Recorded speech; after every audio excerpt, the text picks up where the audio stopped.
Can you find out what are we drawing now? It's a bunny.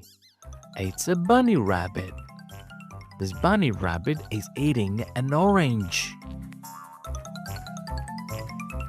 Our next drawing is going to be a puppy. A puppy. Look at this cute puppy playing in the sand.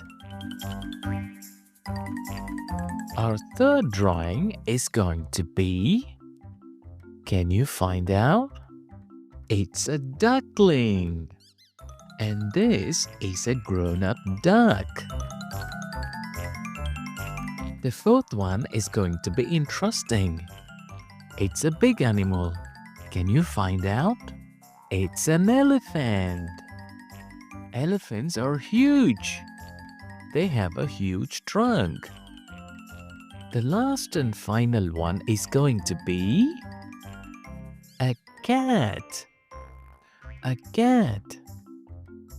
Have you seen a cat around your house?